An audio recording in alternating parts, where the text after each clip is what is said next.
زین Y studio میں آپ کو خوش آمدید۔ آج کی کہانی شروع کرتے ہیں۔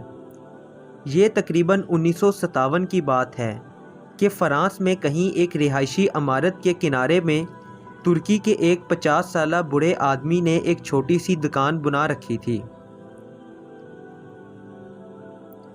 ارد گرد کے لوگ اس بوڑھے کو انکل ابراہیم کے نام سے جانتے اور پکارتے تھے۔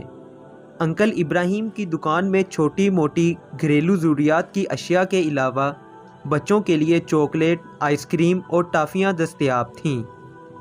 اسی عمارت کی ایک منزل پر ایک یہودی خاندان آباد تھا جن کا ایک 7 سالہ بچہ جاد تھا۔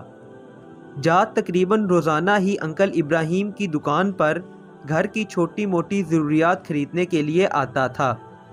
دکان سے جاتے ہوئے انکل ابراہیم کو کسی اور کام میں مشغول پا کر جاد نے کبھی بھی ایک چاکلیٹ چوری کرنا نہ بھولی تھی۔ ایک بار جاد دکان سے جاتے ہوئے چاکلیٹ چوری کرنا بھول گیا۔ انکل ابراہیم نے جاد کو پیچھے سے آواز دیتے ہوئے کہا، جاد، آج چاکلیٹ نہیں اٹھاؤ گے کیا؟ انکل ابراہیم نے یہ بات محبت میں کی تھی، مگر جاد کے لیے یہ ایک صدمے سے بڑھ کر تھی۔ جاد آج تک یہی سمجھتا تھا کہ اس کی چوری ایک راز تھی، مگر معاملہ اس کے برعکس تھا۔ جاد نے گڑگڑاتے ہوئے انکل ابراہیم سے کہا، آپ اگر مجھے معاف کر دیں تو آئندہ میں کبھی چوری نہیں کروں گا۔ مگر انکل ابراہیم نے جاد سے کہا، اگر تم وعدہ کرو کہ اپنی زندگی میں کبھی بھی کسی کی چوری نہیں کرو گے تو روزانہ کا ایک چاکلیٹ میری طرف سے تمہارا ہوا، ہر بار دکان سے جاتے ہوئے لے جایا کرو۔ اور بالآخر اسی بات پر جاد اور انکل کا اتفاق ہو گیا۔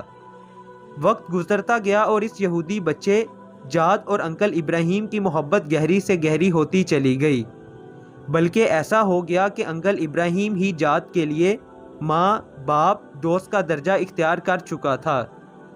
جاد کو جب بھی کسی مسئلے کا سامنا ہوتا یا پریشانی ہوتی تو انکل ابراہیم سے ہی کہتا۔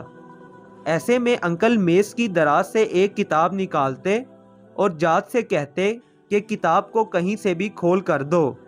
جاد کتاب کھولتا اور انکل وہیں سے 2 صفحے پڑھتے، جاد کو مسئلے کا حل بتاتے۔ جاد کا دل اطمینان پاتا اور وہ گھر کو چلا جاتا۔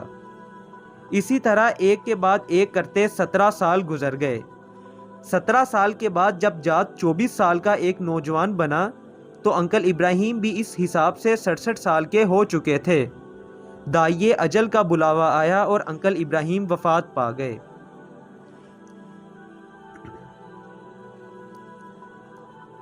انہوں نے اپنے بیٹوں کے پاس جاد کے لیے ایک صندوقچی چھوڑی تھی۔ ان کی وصیت تھی کہ اس کے مرنے کے بعد یہ صندوقچی اس یہودی نوجوان جاد کو تحفے میں دی جائے۔ جاد کو جب انکل کے بیٹوں نے صندوقچی دی اور اپنے والد کے مرنے کا بتایا تو جاد بہت غمگین ہوا، کیونکہ انکل ہی تو اس کے غمگسار اور مونس تھے۔ جاد نے صندوقچی کھول کر دیکھی تو اندر وہی کتاب تھی جسے کھول کر وہ انکل کو دیا کرتا تھا۔ جاد انکل کی نشانی گھر میں رکھ کر دوسرے کاموں میں مشغول ہو گیا، مگر ایک دن اسے کسی پریشانی نے آ گھیرا۔ آج انکل ہوتے تو وہ اسی کتاب کھول کر 2 صفحے پڑھتے اور مسئلے کا حل سامنے آ جاتا۔ جاد کے ذہن میں انکل کا خیال آیا اور اس کے آنسو نکل آئے۔ کیوں نہ آج میں خودکشی کر لوں؟ کتاب کھولتے ہوئے وہ اپنے آپ سے مخاطب ہوا، لیکن کتاب کی زبان اور لکھائی اس کی سمجھ سے بالا تر تھی۔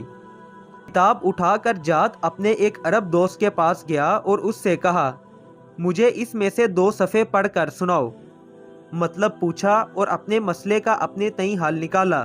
واپس جانے سے پہلے اس نے اپنے دوست سے پوچھا، یہ کیسی کتاب ہے؟ عرب نے کہا، یہ ہم مسلمانوں کی کتاب قرآن پاک ہے۔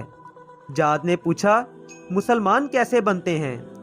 عرب دوست نے کہا، کلمہ شہادت پڑھتے ہیں اور پھر شریعت پر عمل کرتے ہیں۔